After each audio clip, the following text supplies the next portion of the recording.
Hello বন্ধুরা, কেমন আছো তোমরা সবাই? আশা করি তোমরা সবাই ভালো আছো। আমিও খুব ভালো আছি। এটা হলো সরস্বতী পুজোর দিন। দুদিন হয়েছে তো, এটা হলো রবিবারের দিন। আমরা রেডি হয়ে গেছি, কেমন লাগছে তোমরা কমেন্টে জানিও। এদিকে ঠাকুর আসনে পাতা হয়ে গেছে। এদিকে আমরা সব জোগাড়যন্ত্র করে নিয়ে পুজোয় বসবো।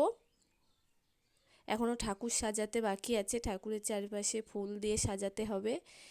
এদিকে দিদিভাই পুজোর জিনিসপত্র সব গুছিয়ে ফেলেছে।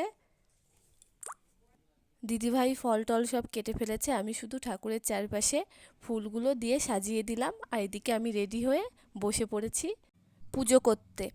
এদিকে তোজবাবু দেখো পুজোর আগেই ঠাকুরের প্রসাদ নিয়ে খাওয়া শুরু করে দিয়েছে। এদিকে দিদিভাই পুজো করতে শুরু করে দিয়েছে। আর এদিকে ও ফল খাচ্ছে, একা একাই ফল নিয়ে একা একাই খাচ্ছে, বলছে ঠাকুর তুমিও খাও আমিও খাই। দিয়ে আর ওকে কেউ বারণ করিনি, ও খাচ্ছে। এদিকে আমরা এদিকে পুজো করছি। দেখো তারপর একটা ধূপকাঠি পেয়েছে, খাটের উপরে একটু নেচে নিল ধূপকাঠি নিয়ে। তারপরে লুকিয়ে লুকিয়ে আবার খাওয়া শুরু করে দিল ফল। ফল খাচ্ছে আর দেখেছে যে আমি ভিডিও করছি, আর খাটের নিচে মাথা দিয়ে লুকাচ্ছে যাতে সবাই না দেখতে পারে। আমি বলছি দেখ আমি ভিডিও করছি, সবাই কিন্তু দেখবে তুই লুকিয়ে লুকিয়ে ফল খাচ্ছিস ঠাকুরের। বলছে না মাম্মাম তুমি দেখিও না, বন্ধ করো, ভিডিও করো না। হ্যাঁ দিদি ভাইয়ের কাছে বস না, গলাটা জড়ি ধরে বস, গলাটা জড়ে ঘাড়ের উপর উঠিস না, গলার এখানে হাত দে। খাওয়াটা পরে একটু পরেও খেতে পারবি। এখানে বস, দিদি ভাই এখানে বস, এখানে বস, বস এখানে দিদি ভাইয়ের কাছে বস, গলাটা জড়ি ধর। কিছুতেই ছবি তুলবে না, যতই চেষ্টা করা হচ্ছে ছবি তুলতে পারছি না।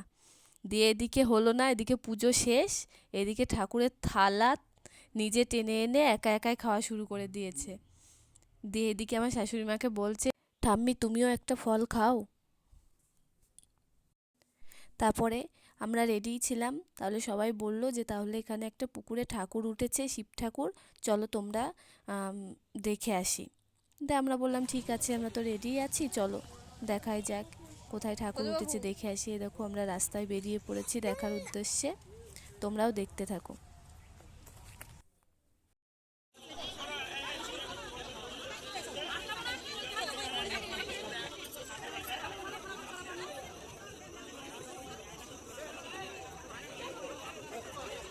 এসে দেখছি কত লোক মিটিং হচ্ছে। তারপরে আমরা সিঁড়ি বেয়ে নিচে গিয়ে দেখলাম যে সত্যি একটা ঠাকুর।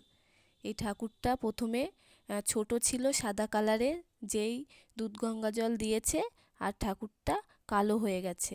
আমরা তো দেখে অবাক। তারপরে ঠাকুর ঠাকুর দেখে তোজবাবু মাঠের মধ্যে দৌড়িয়ে বেড়াচ্ছে, খেলা করছে। আমরা দেখলাম